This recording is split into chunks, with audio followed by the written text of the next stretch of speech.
tetusobola kulemwa tulina okufuna eddembe lyaffe waakiri tufe batuwanira eddembe lyaffe.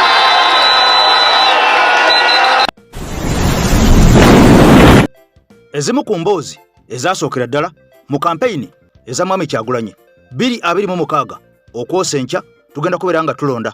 Kaakati nno bwe yali atema evvunike erisooka ebimu ku bigambo bye yayogera byebyo ng'asimbula olugendo lumwolekeza mu kalulu ka 2026. Wabula bino byonna nga bigenda mu maaso. Kaakati nno yebuvuddeko akuli abalamuzi munda mu ggwanga Uganda yavaayo n'alangirira n'agamba nti ekisanja kye bwe kiggwako tagenda kuddamu kubeera ssaabalamuzi munda mu ggwanga Uganda oba ekitongole ekifuga abalamuzi. Yali asazeewo kubeera nga asula tawulo gwe mukwano gwange ampuliriza. Kaakati nno bino nga bigenda mu maaso. Waliwo omusajja ononoka concerned citizen munda mu ggwanga Uganda eyavuddeyo butereevu nnyo n'awawaabira akakiiko k'ebyokulonda munda mu ggwanga Uganda era ng'ono bamuwadde essaawa 48 okulaba ng'omusango gwe gusalibwa. Kitegeeza we bunaakerera enkya n'okuziba omusango gugenda kubeera nga gusaliddwawo. Akalulu kano ketugenda mu 2026 kandiyimirizibwa. Wuliriza, akalulu kano ketwolekedde 2026 kandiyimirizibwa. Okusinziira ku bigenda mu maaso, omusajja ono akutte points 12 n'aziwayo ekooti munda mu ggwanga Uganda kooti enkulu yatuula emyaka 10 emabega neerangirira tebagenda kuddamu kuteeka kulonda munda mu ggwanga Uganda olw'ezo points 12 zengenda okubeera nga nkubulira era omwami ono zeyeesigamyeko okuwawaabira akakiiko k'ebyokulonda. Kaakati nno nga baagala mu ssaawa 12 oba 24 babeere ng'okulonda kuno kusaziddwamu kwongezebweyo paka ng'ebyo bimaze okubeera nga bitereezebwa. Kaakati nno bino nga bigenda mu maaso mukwano gwange ampuliriza. Olunaku olwaleero Mwami Kyagulanyi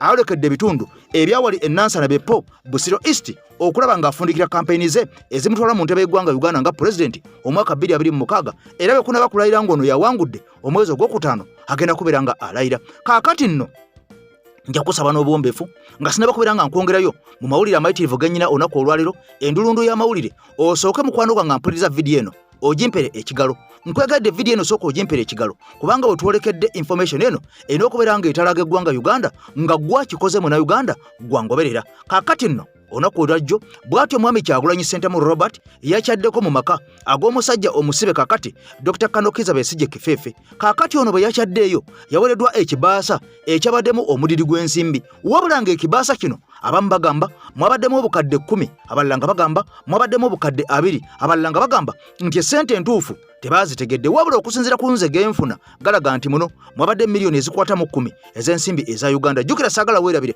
nti omusajja amanyikiddwa nga Mubaraka Munyagwa Mugati gwa Bata ono yavaayo nga tutandika kampeyini n'ategeeza eggwanga Dr. Kanokiza Besigye mbu yali amuwanduddeko eddusu era ng'ono gwa endoosinze okubeera nga awagira mu kalulu kano aka 2026. Kaakati nno okusinziira ku bino ebyannyima ono nga ye mukyala Dr. Kanokiza Besigye olunaku olw'okusajja yavuddeyo n'ategeeza eggwanga nti bw'ati Mwami Besigye wadde ali mu kkomera okusinziira ku bigenda mu maaso byonna munda mu ggwanga Uganda abyetegereza abigoberera abiraba eruzira gy'ali era ono yasindise obukadde 10 n'ategeeza babaddewo babukwase Mwami Kyagulanyi buno bwabadde mu bbaasa babukwase Mwami Kyagulanyi tebabuwa muntu mulala yenna wabula ebbaasa bagikwase Mwami Kyagulanyi. Ekigendererwa mu kino ekyokubeera nga ssente zino yabalumiriza tebazikwasa omuntu omulala yenna kabe mukyala we balina kuzikwasa ye. Kakati webuuza kyabadde kiki? Ebbaasa eno yabaddemu ensimbi, yabaddemu nsimbi zokka oba mwabaddemu n'ebbaluwa omukuku w'ebbaluwa omuwandiiko omunene nnyo nga gwina bye gwogera oba oliawo ebigenda maaso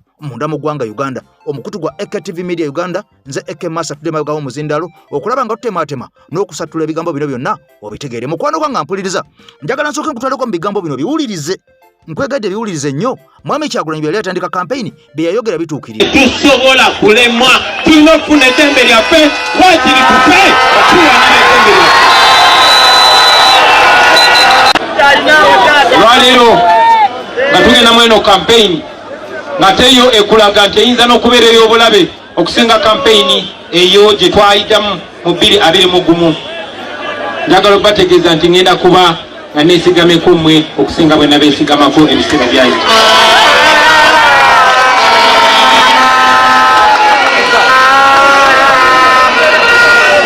Kigenda gezesa emyoyo gyaffe, kigenda gezesa buli kintu kyonna tetukkiririzaamu. Naye njagala okubategeeza baganda bange temirembe tegijjangako nga myangu nedda. Bajjajjaffe balwanira independence y'ensi eno emyaka 62 egiyise. Bazadde baffe bakitaffe ne banyaffe balwanirira kye baali bayita nti kwe kwenunula emyaka 40 egiyise. Baganda baffe mu generation yaffe ku mugigi gwaffe guno gwennyini bayiwa omusaayi gwabwe ku lwa struggle eno, baawambibwa bali mu makomera ku lwa struggle eno, bangi baabuzibwawo tebalina yadde n'amalaalo ku lwa struggle eno. Mbasaba tubatwalire ku mitwe gyaffe ne ku mitima gyaffe ku lwe tusimbula okugenda okusinkana bannayuganda. Njagala okubasaba baganda bange nti obugumu bwe bumu, n'empisa ze zimu, n'obukkakkamu bwe bumu bwe tutambudde nabo okuva 2017. Obwo bugumu bwe tuba tutambula nabo olwaleero, bwe tuba tutambula nabo kampeyini eno yonna yonna. Njagala n'okubategeeza baganda bange nti mu kampeyini eno bafuusoja mwenna, baganda bange mwenna, mweno kampeyini omulimu gwammwe tegugenda kubeera gwa kunkuuma.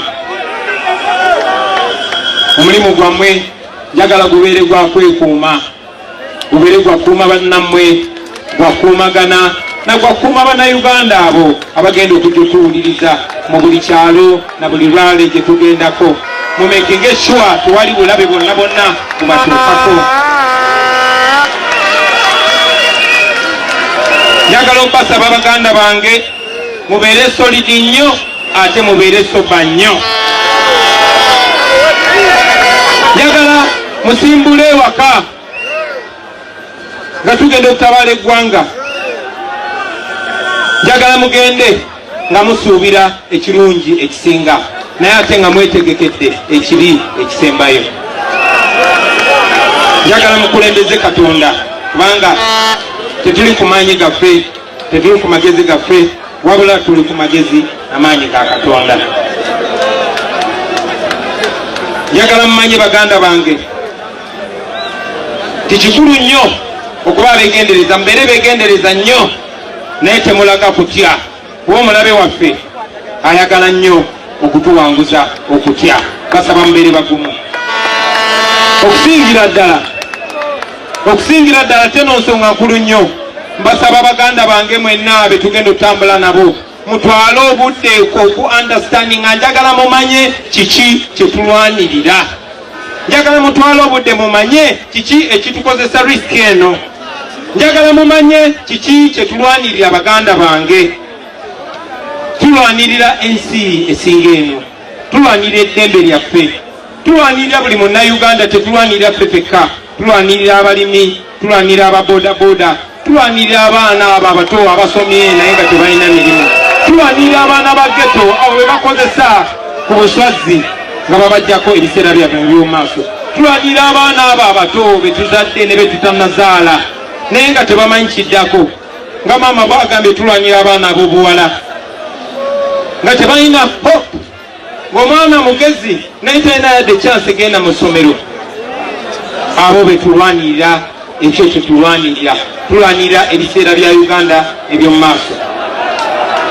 Njagala mumanye baganda bange mwenna abali wano ti n'abo abapoliisi be mulaba tubalwanirira, tulwanirira abo abasirikale abapoliisi n'aba UPDF, abo abatumirwa okubakuba emiggo, okubatulugunya kubanga muli mu kulwanirira ebiseera by'abaana baabwe eby'omu maaso. Abo ababakuba kibooko ne babakuba ne tiyagaasi ne babatulugunya ne babamenya amagulu, naye ate ng'alina okuddayo mu unipooti asange nga abaana be tebaalidde, asange ng'omukyala we yazadde naye talina kyakulya nga school fees teriiwo. Abo tubalwanirira era mbasaba baganda bange, mbasaba abaana ba maama abo abasirikale temubalaba nga balabe bammwe kubanga nabo baagala enkyukakyuka era nabo muli kakasa bagamba nti singa olunaku lukya tewabaawo enkyukakyuka.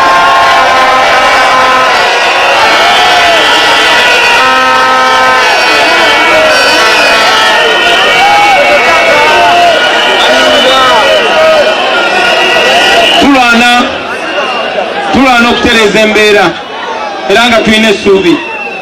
Singa tuwangula singa tuwangula ne tuka mu Uganda empya tugenda kubeera n'eddembe lyaffe olubeerera era tebiriddamu kubeera bwe biti nate temuliddamu kuboyaana nate temuliddamu kuwambibwa nate temuliddamu kunyigirizibwa nate olunaku olupya luliba lukyuse tuliba tutuuse mu Uganda empya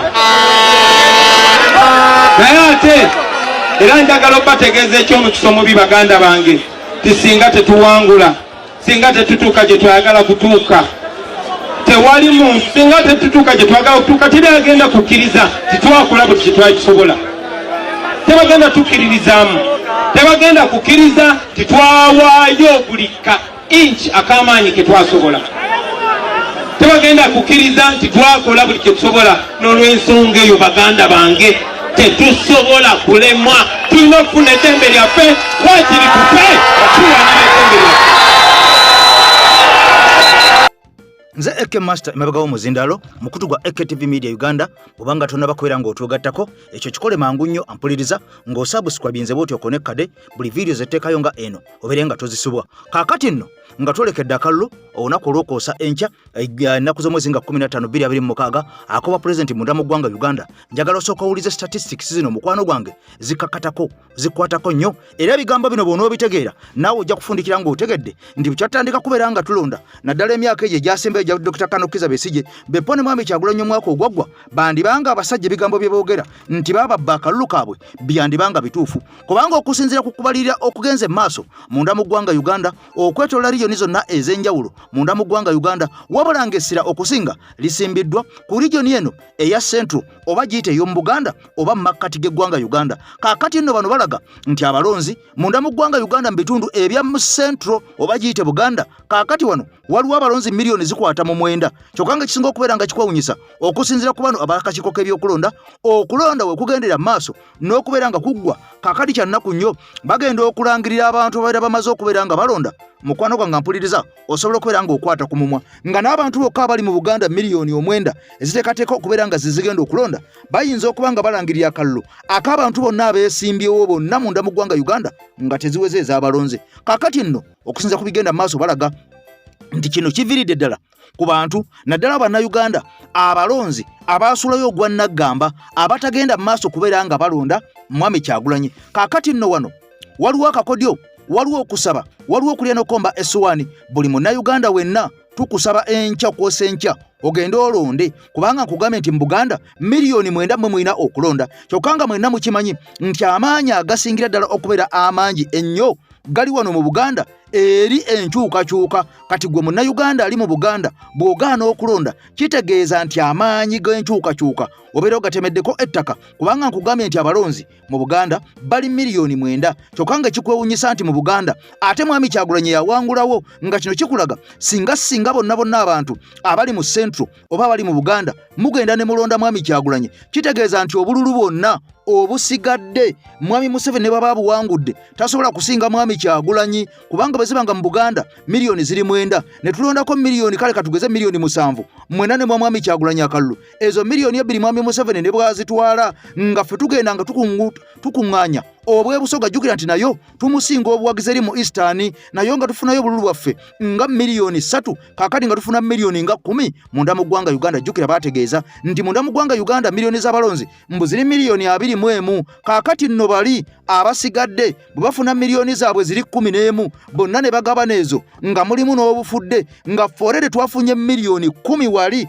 nga ziri wali bana abasajja tuba tumaze okubeera nga tubateeka ku ttaka kaakati nno njagala osooke mukwano gwange owulire ebigambo embalirira y'abantu abalonzi abalonda abatalonda aboogera obwogezi naye ng'ebyokulonda si bye baliko kati njagala owulire ebigambo bino gwe mukwano gwange mugende mulonde Mwami Kyagulanyi bwe buwanguzi kati mbagambye Buganda region yesinga abalonzi abangi erimu abalonzi obukadde 9 mu emitwalo 3 Central South erimu abalonzi miliyoni 2 mu emitwalo 7.15 Kampala yekka alimu abalonzi miliyoni 3 mu emitwalo 7.9 mu Kakaaga Central West erimu abalonzi miliyoni 1 Wakiso alimu abalonzi miliyoni 2 mu emitwalo 15.14 kakati toto yaabo bonna ze miliyoni 9 mu emitwalo 3 giri gye nkoze kiyemba gambye kakati Kyagulanyi yeetaaga okumubolaizinga Buganda region nnyo abalonzi baveeyo mu bungi, abantu basinga mu Buganda region baveeyo beetabe mu kulonda. Kubanga nabagambye akalu kalimu bayita ba sleeping voters ne ba swing voters. Ba sleeping voters bebo abatali na interested mu kulonda naye nga ate beewandiisa. Ba swing voters bebo abatali na kibiina mwe bagwa naye nga ate bagenda kulonda. Kakati abo Kyagulanyi basinga okwetaaga. Mu budde buneno Kyagulanyi teyeetaaga nnyo badayihadizi ba NUP kubanga bamanye ekyokukola bagenda kulonda Kyagulanyi. Mu budde buno nabagambe tosobola kukyusa muntu wa NUP nga dayihadi wa Kyagulanyi. Era tosobola kukyusa muntu wa NRM waneno mu Buganda. Era najja kawa mu 7. Kati Kyagulanyi yeetaaga baneno ba sleeping voters. Mu Buganda bamubolizing ennyo baveeyo balonde. Era singa Kyagulanyi amobilizinga bulungi Buganda region abalonzi ne bavaayo ne balondera kale ku 90% tugambe nti obukadde 8 mu Buganda region buvuddeyo ne bulonda nate ne Kyagulanyi ne bamulondera ku 90%. Kitegeeza nti wababanga abalonze Kyagulanyi mu Buganda region ziri miliyoni 8. Kitegeeza ku 90% Kyagulanyi abafunye miliyoni 7 ez'abalonzi abakoze bulungi okusinzira ku byengendo okubagamba. Kangende ku region endala Western region. Kakati Western region yonna erimu abalonzi miliyoni 5,473,000. Mu Western region Albertine region wali Bunyoro ne districts endala eziri mu Bunyoro mulimu abalonzi akakadde kamu mu 2,000. Midwest era siri mu Western region. Midwest mulimu abalonzi akakadde kamu mu 5,4,200. Southwest eyo wali abafumbireyo wansi eyo mulimu abalonzi miliyoni 2,7,2,400. Kakati Western region yonna ewamu erimu abalonzi miliyoni 5,4,7,2,400. Kakati Museveni agitwala okubeeranga political bastion ye. Kale katukkirize nti ye political bastion ye. Era nga bwazze akola mu bululu obuwedde bwonna nga yawangulayo. Ebiseera ebisinga Museveni yawangulirayo waggula atera kuwangulira ku 70 oba ku 80%. Kale katugambe nti naye amobilizinze Museveni. Abalonzi bavuddeyo okumulonda mu Western region yonna. Ku bukadde 5 abalonzi miliyoni 4 ne zijja ne zironda. Ne balondera ku 90%. Museveni ku miliyoni 4 ziba zironze n'afunako 90%. Ekitegeeza nti Museveni ku miliyoni 4 aba afunye obukadde bumeka busatu. Mujjukire nti mu Buganda region Kyagulanyi aba yafunye miliyoni 7 ez'abalonzi. Kitegeeza nti aba asinga Museveni miliyoni 4 ez'abalonzi. Museveni waba wangudde Western region. Kali Kyagulanyi aba asigaze ekintu kimu butakkiriza Museveni kumuwangula mu Northern region ne mu Eastern region. Kati katugende mu Northern region ne Eastern region tulaba abalonzi abakola ki abaliyo. Kakati mu Northern region yonna mulimu abalonzi miliyoni 3 mu 8,893,000. Northern region nga tukutaawo Mwacholi Lango mulimu abalonzi miliyoni 2,7,400. Karamoja erimu abalonzi 42,500. West Nile eri wali abalonzi akakadde kamu mu 3,900,000. Kakati toto ya Northern region yonna ze miliyoni 3,893,000. Kakati awo Kyagulanyi abatalina kukkiriza Museveni kumuwangulirayo. Ate siwe babiganye bagwireyo draw 50-50. Kakati tugende mu Eastern region. Eastern region yonna erimu abalonzi miliyoni 3 mu 28,400. Kakati Elgon mu Eastern region, Elgon region ewali Mbale biki mulimu abalonzi miliyoni 2,18,000 mu Kanana. Kati Eastern ene wali Busoga Bukedi wali abalonzi akakadde kamu mu 9,000 mu Lukaga. So kakati ini toto zezo miliyoni 3,28,000 bali abalonzi abali mu Eastern. Kakati nawo Kyagulanyi talina kukkiriza Museveni kumuwangulira ayina okufuba nnyo okulaba nti Museveni tamuwangulireeyo. Ayina okuzibikira ebituli byonna Museveni byayagala okukozesa okumuwangula eyo. at least we babiganye ne bagwa ddulo kitegeeza baba bagudde ddulo mu Eastern ne mu Northern Uganda Kyagulanyi abawangudde akalulu nkiddamu Kyagulanyi abawangudde akalulu kubanga bayasinze Museveni mu Buganda region namuwangulira waggulu nga musinga miliyoni nnya zile zenkoze ki zembagambye so Kyagulanyi yeetaaga kumubolaizinga nnyo mu budde buno obudde bwa kibalo baganda bange so nga mbagambye bye byange Buganda region yesinga abalonzi abangi ina miliyoni 9 ezabalonzi Western region miliyoni 5 ezabalonzi yeddako Northern region miliyoni 3.8 ezabalonzi bwe nabadde ntandika olunaku olwaleero nakutegeezezza nti munda mu ggwanga Uganda abasajja tebatudde mu kkooti enkulu waliyo omusango ogwina okuwulirwa olunaku olwaleero okusalwa leero oba okusalwa enkya obutasukka nkya wabula ng'omusango guno gwawawaabirwa ekitongole oba akatongole ak'ebyokulonda akakiiko munda mu ggwanga Uganda ng'akakiiko kano kalina ebirumira biyitirivu nnyo bikayiseemu okubeera nga kateekateeka akalulu kano aka 2026 wabula nga bino ekkooti ensukkulumu munda mu ggwanga Uganda yali yamala dda okuluulinga nga yasalawo nti teri kuddamu kusuula kalulu teri kuddamu kutegeka kalulu teri kuddamu kulonda munda mu ggwanga Uganda ng'ebintu bino oba points zino 12 tezimaze okubeera nga zikolwako wabula ne leero wetukidde essaawa zino nga points zino ampuliriza tezikolwangako wadde nga kkooti enkulu yali yalangirira dda nti teri kuddamu kuteekateeka kulonda munda mu ggwanga Uganda nga bino wammanga byogenda okuwulira tebikoleddwako kaakati nno tebikolwangako era bitutte emyaka 10 mirambirira nga kino kitegeeza nti ne mu kulonda okwaggwa bino ebigambo byaliwo oba points zino zaaliwo nga kkooti yalagira dda teri kulonda naye ne bateekateeka okulonda nga tebakoze eki tebazikozeeko nga kitegeeza nti mu kalulu akaggwa wabulawo munnayuganda yenna oba muyite concerned citizen eyeevaamu okugenda okulopa okuwawaabira ku kakiiko kano ak'ebyokulonda mu kkooti ensukkulumu okulaga nti akakiiko kano kayisizza olugaayo mu kkooti enkulu bye yalagira byonna okusooka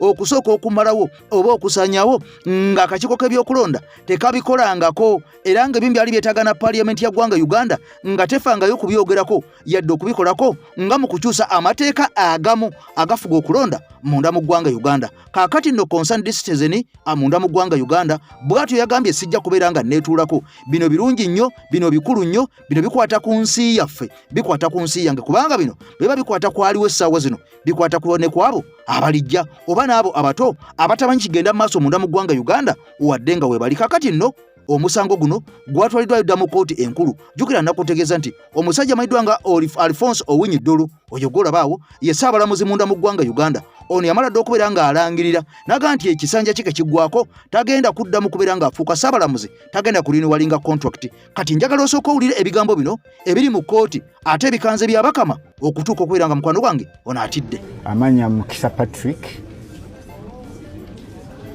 ndi munnayuganda wa bulijjo talina akantu konna kyanjawulo kifo kyanjawulo omusango gwe natadde mu kkooti gansaba ekkooti ensukkulumu eyimirize okulonda okubindabinda olw'ensonga nti kuli mu bukyamu kubanga ekkooti eno yennyini erina ebiragiro bye yalagira gavumenti ekole nga tebanabaawo okulonda kwonna emyaka 10 egiyise naye tebabikola bye bagenda mu maaso n'okutegeka okulonda buli bbanga ebiragiro ki ebyo ebiragiro mulimu ebiragiro mulimu ekyokujja abakozi ba gavumenti abantu bana bafuna essente okuva ku miwa omusolo okuva mu byobufuzi by'eggwanga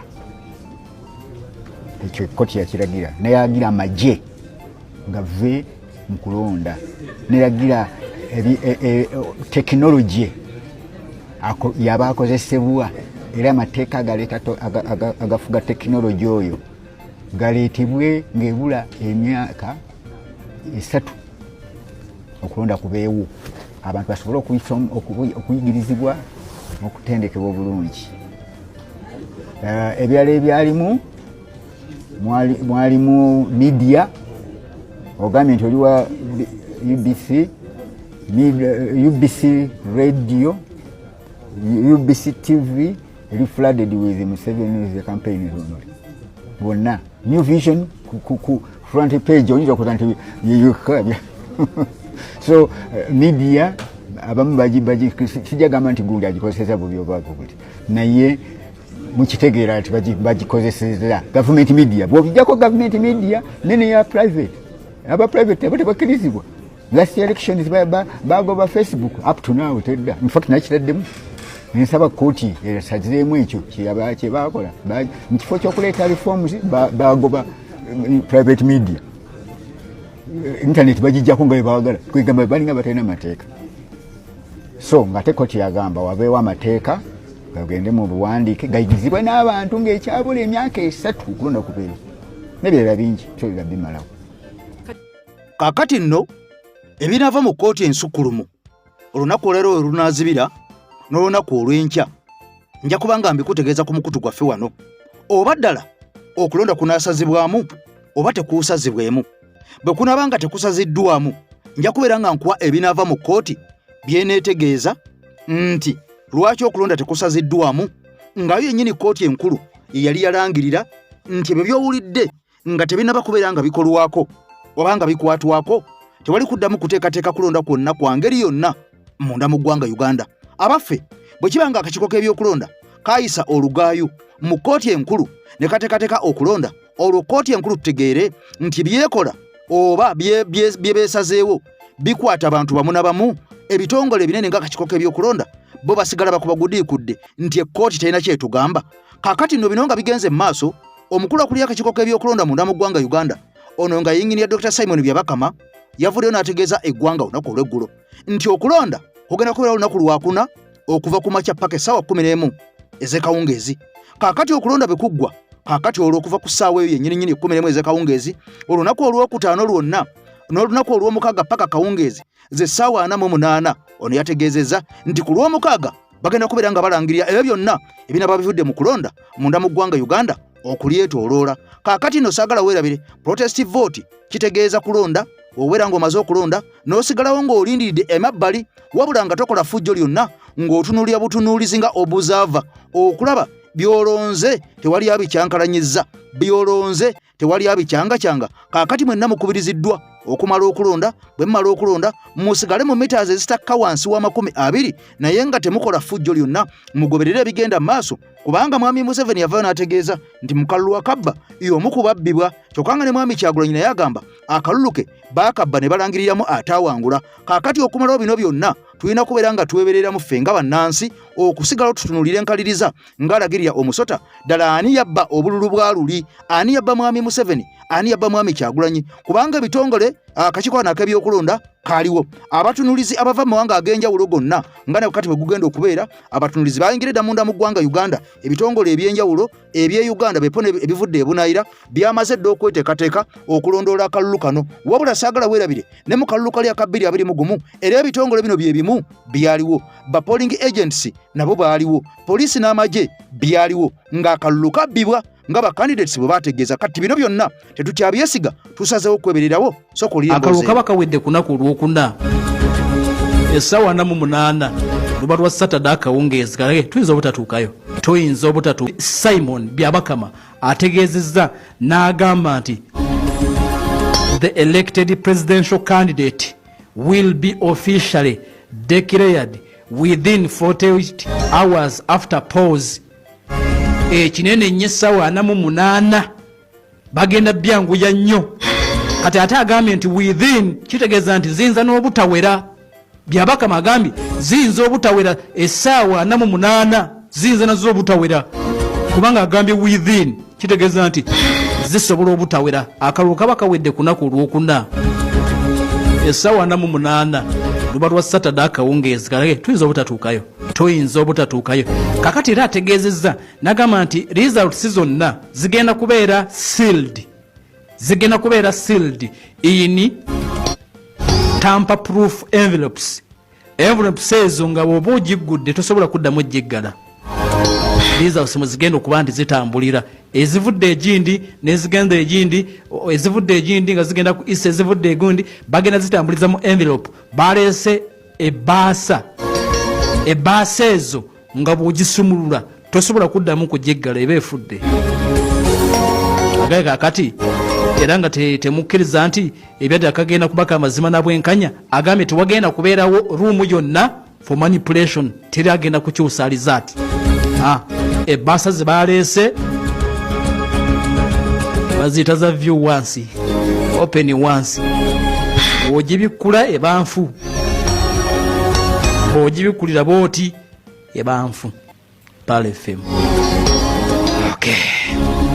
Kakati byebyo ebisigadde nabikuŋŋaanya bibaleetera enkya ye bannange mwebale kugoberera nga mugoberedde mawulire gano nga mugashalinze abaana ba TikTok kajambo lwakuba oluusi musalako bimu ebirero byonna mwone musalako bimu byokka ebirala ne mubireka byonna mubiteekeyo mulaba mutya naye nga mwebale nnyo okwayika mutugobera bannange baneemuliriza palo okuva omwaka ogwedde nga muwuliriza gano ag'enswera agabira 26 ne muwuliriza minzaani muli bigi nnyo Mungu abamalire mwebale nnyo temutukyawanga yeffe bammwe mwebale tubeererawo mwebale nnyo okuleka nti mugoberedde redi yeeno ate paka okutuusa olunaku lwaye nga tusigaze ennaku 2 kubanga ebadde nga countdown buli lunaku nga nzijja wano nengabawa paka nga tusigaze ennaku 2 bwe sibeebaza munemba mubi mwebale nnyo mwebalire ddala mwebalire.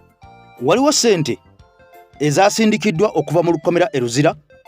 Dr. Kanokiza Besigye bw'atyo yazisindikidde Mwami Kyagulanyi obukadde bw'ensimbi obutategerekese oba oliawo butanaba kubeera nga bukonfamingibwa wabula nga amawulire agamu galaga nti wabadde obukadde 10 amalala nga gagamba bwabadde obukadde 20 waliwo n'amawulire agagamba nti wabadde obukadde 50. Kakati tulindidde ekinava mu kamwa ka Mwami Kyagulanyi yajja tubulya ssente ezisembayo zennyini ono zeyafunye wabula bino nga bigenda mu maaso. Mwami Besigye ono yaweereza n'obubaka obulala n'aga nti Mwami Kyagulanyi mu kalulu kano gwawagira era gwali emabega we gwasinziddeko era n'asaba abawagizi be bonna okulonda Mwami Kyagulanyi. Waliwo ekibuuzo ampuliriza bannayuganda kye beebuuza ku nsonga y'emu bano nga bagamba nti lwaki kijja kati ekyokubeera nga Mwami Besigye luwalagira abantu abamuwagira balonde Mwami Kyagulanyi ng'akunoonya akalulu kumaze okuggwa lwaki teyatandikirawo mu ntandikwa n'ategeeza abantu bonna munda mu ggwanga Uganda abaagala Uganda empya n'abategeeza nti nze ndi mu kkomera naye omuntu omutuufu ow'okulonda ow'okutunuliza eriso ejjogi ow'okuwa akalulu kaffe ye Mwami Kyagulanyi. Osanga ennaku ennyingi amawulire ganditambudde nnyo ne gatuuka ku buli nsonda y'eggwanga ku buli muntu naye gasindika ng'okulonda kwa nkya abantu abamu beemulugunyiza kansoke nkuzeeyo ku ssente zino mukwano gwange oziwulye tukomewo. Ye omusibe ye Dr. Richard Kanokiza Besigye Kifeefe asinzidde mu kkomera. Dr. Besigye nga tugenda mu kalulu tagenda kulonda musibe asinzidde mu kkomera eruzira n'agamba Kyagulanyi nyweza ndi naawe Kyagulanyi nyweza ekintu nkirabo kitambuza bulungi ndi tiimu gwe Kyagulanyi ndi tiimu gwe. Besigye aweereza message okuva mu kkomera eruzira atumye mukyala we gwe bayita Winnie Byanyema n'agamba Kyagulanyi nyweza ensolo ku kizigo kweri amugambye nyweza era okumanya nti amugambye anyweze amusindikidde ne kasente. Dr. Besigye akutta akasente n'akawa mukyala we Winnie Byanyima n'agamba nti kawe Kyagulanyi tetutegedde zibadde mmeka zibadde mu bbaasa naye nga nneneko ebbaasa ebyaddala ebadde nneneko bagiweereza Kyagulanyi. Mukyala Winnie Byanyima yagituusizza Besigye mu kkomera n'agamba nti akasikola ndi musibo okimanyi sikola naye nsabye akasente ako kakuyambeko ennaku 2 ezisigaddeyo talaaze nnyo eggwanga bambi kakuyambeko akatono kazira mu liiso munywanyi Kyagulanyi nyweza ekintu kuba kampeni abantu batuukeko bamuwadde. Besigye aweerezza Kyagulanyi akasente naye tetutegedde kabadde kenkana ki akadde kano. Waliwo ebibuuzo ebizze nga bibuuzibwa bannayuganda naddala abo ab'emyaka okuva ku 45 okudda wansi bano nga bagamba nti protecting the gains nga Mwami Museveni ne NRM bwe bategeeza ekigambo kino kifube ffululu. Bano bagamba nti okusinziira ku bigenda maaso munda mu ggwanga Uganda bw'otunulira Uganda bwe yali mu myaka giri n'oddamu n'okwata akatambi n'okakyusa n'otunula ne mu myaka gino oba oliawo emyaka giri gyakola nnyo okukolerera nnyaffe Uganda okuzimba Uganda okusinga kati bwe tuli essaawa zino ku mulembe guno ogwa Mwami Museveni. bongera okulumiriza nga bagamba nti mu myaka 40 bannayuganda abaali abagagga bongedde okwavula n'okwerya enkuta, era nga bano bagamba nti mu Uganda kakati olekedde ekiseera ekyakazigizigi ng'omugagga abeera mugagga nnyo n'omwavu n'asigala nga mwavu nnyo, nga tulina middle class munda mu ggwanga Uganda mu batuuze. Era okusinziira ku bwino nga bwolaba omusajja ono ayongere n'amenya points ez'enjawulo n'ensonga endala enkulu ennyo okuviira ddala eyo myaka egy'ekinaana, kubanga ono nkakasa yali ategeera. Era ono avudde waggulu ng'atema evvuunike erisembayo ng'akubiriza bannansi munda mu ggwanga Uganda bonna okweyoola ogenda okulonda mwami Kyagulanyi, kubanga ono agamba nze naliwo mwami Museveni oyo gwe mulaba nga tannaba kubeera ng'ajja mu buyinza bw'eggwanga Uganda, nga buli ekigenda mu maaso nkiraba era nga nkitegeera bulungi. Muganda wange Kakeeto, kakati mama Switzerland nkwagala nnyo, ndabira abalwadde Mukama Katonda ajja kubasuusa. Sister Mari webale nnyo kubeerako n'okwagala ensi yo, Beppo n'abalala mwenna abatugoberera. Timo omugwanga erya US webale nnyo, akati ne David S. Wamala okubeera ku mukutu guno. Bino byonna nga bigenda mu maaso munda mu ggwanga Uganda. Haaji ono oba Seeka ono oba muwalimu ono ayongera otutegeeza ensonga z'enjagala owulire enkulu ennyo gwe Munnayuganda abadde alowooza nti mu nsi Uganda okyalina eddembe eriryo nga lye walina edda, nga Amini gwe bavumirira nga Kijambiya, nga Obote gwe bayita Kawenkene bakyali mu bufuzi oba mu bukulembeze bw'eggwanga Uganda. Kati okusinziira ku musajja ono agamba bingi ebyaliwo ebyalabwako era ebyali bikolebwa nga byonna byali biyamba munnansi munda mu ggwanga Uganda, nga essaawa zino we twogerera byonna byasaanyizibwawo dda, kyokka ng'ate bakugamba they are protecting their gains. Era ono alumiriza nti gains zino eziprotectingibwa si za Munnayuganda gwe omuntu wa bulijjo, wabula za muntu oyo ali mu Uganda ayina essente empitirivu nnyo eyeekoledde ebyobugagga ebiyitirivu ennyo mu Uganda, Beppo n'ebirala ebiri ebweru wa Uganda, naye nga bino biyamba ye ng'omuntu, biyamba bo nga famire yaabwe, wabula nga Munnayuganda munnansi gwe nga nze gwe nange tetubifunamu yadde sekendi n'emu. Kaakati nno okubakubiriza kwe kumu okusigala nga kugenda mu maaso. Genda olonde mwami Kyagulanyi, owalla wonna olonde Ambuleera, okujjako mu Busiro East gye mugenda okulonda entebe ewa Emmanuel Magola Ssaalongo, kubanga wano Samasias Walukagga Mulumba yaggiddwa mu Lwokaano eyali ku Ambuleera, nga kitegeeza nti asigadde mu Lwokaano ng'akolagana ne NUP. Okusinziira ku bakulembeze baffe mu kibiina kya National Unity Platform bagamba nti mu bantu bonna abali e Busiro East omuntu yekka asobola okutambulira ku nnono n'okugoberera NUP kyegamba n'atambula nayo n'ayagala bannansi n'abakolera ebyo bye bamusuubiramu ye Emmanuel Matovu Magola Ssaalongo, era ng'akabonero ke ye Ntebe Cheya. W'olaba Cheya ng'oli Busiro East nga gy'olondera otiikinga butiikinzi Emmanuel Ssaalongo Magola. Butereevu njagala nsooka nkutwale mu mboozi eyasseeko ono oba Haaji ono owulye Uganda weevudde owulule obulumi okunyigirizibwa gwe Munnayuganda kw'obadde tomanyi nti onyigirizibwa, obugubi bw'oyitamu nga tomanyi nti oyita mu bugubi, nga bwe twalabye abasuubuzi bwe baavuddeyo ne baga nti bano mu bantu bonna abeesimbyewo bamaze okwendoosinga mwami Museveni gwe bagenda okulonda abasuubuzi munda mu ggwanga Uganda. Wabula nga bano buli lunaku olukya tubadde tujja tubalaba nga bakaaba emisolo emiyitirivu ennyo egibabinikibwako eno gavumenti yennyini ate ya mwami Museveni. Kaakati nno ate beefukuludde bano ne bategeeza ensi mbu bagenda kunyigiriza mwami Museveni bamutuse paka ku kisenge, ebyo ebyabaluma dda ebyabanyige dda baveeyo babimukube mu maaso mu myaka 40 ebyemulemi okutereza abibaterereze. Sooka weebuuza emyaka 40 egiyiseewo nga Pulezidenti Museveni avuga eggwanga lino, naye yabadde bwe yakubye ekipande yataddeko protecting the gains. Kwekyo bwe kiri protecting the gains, ng'agezaako okutulaga nti waliwo ebikoleddwawo. Naye nze mbabuuza kibuuzo bannayuganda mwenna abalina obwongo nga bukola bulungi ng'era otegeera bulungi oli mukulu ekimala, lwaki nga waliwo ebikoleddwawo tebyeyogerera mu myaka 40 ne bakwata omutwalo gw'omulonzi ne bagukuwa mu kisanja eky'emyaka 5 ng'omuntu omukulu alina amagezi n'obwongo bukola buli mwaka bakubalidde baliyo nga bagiguze 2,000. Ekyo gwe tulaba nga tewaliwo gaini zizikoleddwawo ze batugamba mbu tuzikuume.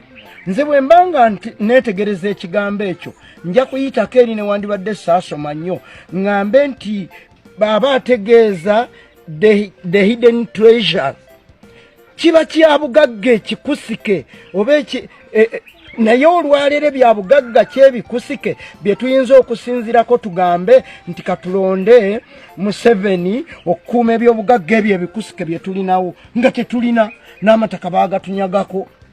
Nabaddeko jjo wansi eyo mu kisala ng'abantu bonna babagoba ku ttaka babalimbalimba era Nankabirwa yagambye nti anaagezaako okusaalimbira mu ttaka lya gavumenti mundu yegenda okulamula. Muzeeyi naye yatugambye batukubiriza obutateekawo butabanguko naye ate boogera boogeza mundu. Muzeeyi juzi yayogera n'agamba yafulumya statement egamba mbu alina abajaasa emitwalo ana buli mujaasa alina emmundu erimu amasasi 12 atuyita nsolo oba atuyita bantu. Bannayuganda obudde bwe buno tukyuse gavumenti mu mirembe bo batukoleko obulabe bwe batusuubiza naye ajjukire nti emmundu eyiye baamubuuza ng'atadde obuwanga ku makubo nti eyiye yali ekuba ki. Ekyo ekibuuzo nange nkimubuuza Ssebo Muzeeyi Museveni eyiyo yali ekuba ki era ogizza etukube etutte etumalewo Uganda onaafuga miti. Ngamba ffe bantu b'olina okufuga ekyamagezi nze amagezi genkuwa bw'olaba ebintu bigaanyi kubeera byagaanyi twakooye yero twagikooye baasi twagikoowa twagala genda mu brotherhood kyova olaba twalondawo langi emyufu. So nkusaba ekintu kimu nti eggwanga bwe lyakoowa bwe lyakusanyukira ng'ojja bwe likukooye ng'ogenda kkiriza ogende mu mirembe tewali wajja kukoonako okuuma ebyobugagga mu mirembe. Gwe ddayo wali eri wakitula olunde ente ezo amata goonywe yekambuuze abalimi olwaleero lwaki ennyama yo yeerinnya n'amata ge galinnya ng'ebirime tebirinnya. Temulaba nga waliwo okwekubiira. Twagala eggwanga libeere nga tulina gender balance.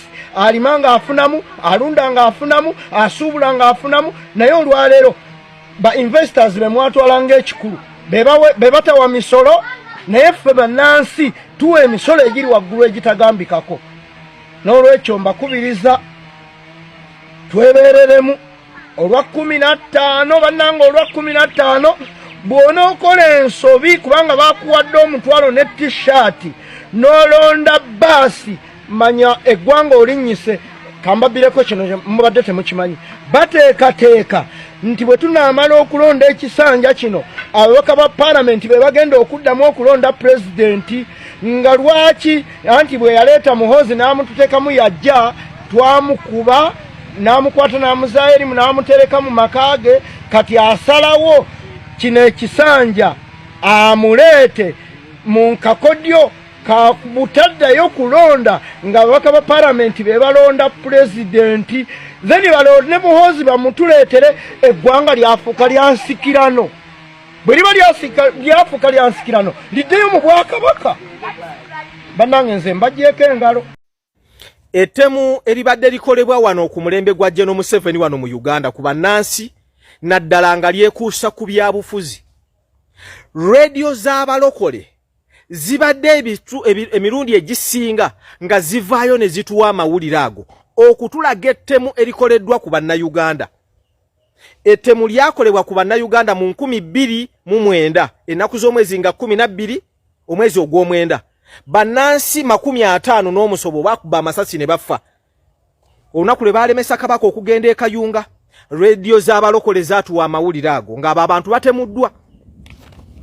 Radio z'abalokole ennaku z'omwezi nga 26 November 2016 zaatuwa amawulire zitop kingdom n'endala nga bannayuganda bannaffe kumpi abagenda mu 100 batemuddwa mu bitundu by'Erwenzuluulu lwe baalumba obusinga amagye. Era ng'ettemu eryo lyali nalyo lyekuusa ku byabufuzi. Radio z'abalokole zaatuwa amawulire ago. Radio z'abalokole Kingdom FM, Top Radio n'endala zonna zaatuweera amawulire ng'ennaku z'omwezi 18 Novemba 2020 lwe baakwata Kyagulanyi nga bamukwatira eruuka. Amagye n'ebitongole by'okwerinda bwe byakuba bannansi ba Uganda amasasi bangi ne bafa. Tugenda okumaliza nga abantu kumpi mu 10 baafa. Omuli n'omwana owa senior wano ow'erubiri gwe baakubira wali ku Usaafi mu katale mu paaka. Era radio z'abalokole ne zituwa amawulire ago. Radio z'abalokole mu 2011 zaatuwa amawulire. Omusirikale gwe baali bayita Kapiteeni Magala bwe yakuba abawagizi ba FDC wali emengo nga ku CBS okugenda okumaliza nga basatu battiddwa baali batambula mulaale zaabwe. Era radio z'abalokole zaatuwa amawulire ago. Basebo ne bannyabo abantu bangi abazze nga babuzibwawo wano bangi ne bazuulibwa nga bafudde. Radio z'abalokole zibadde zituwa amawulire ku bantu abo ba Senteza, ku bantu abo ba Kibalama, ku ba mukyala Kibalama, nga radio z'abalokole zituwa amawulire zitulaga waliwo abantu abawuzibwawo n'abamu ne battibwa. Abalokole bannannyinizi radio zino bwe twatuuse mu kaseera aka campaign bwe bagenze okusisinkana omuntu abadde president w'eggwanga lino emyaka 4 ng'ettemu eryo lyonna likolebwa ku bannansi baamuwaanya omulembe gwe nga bwe guli omulungi ennyo ogutaliimu ttemu yadde.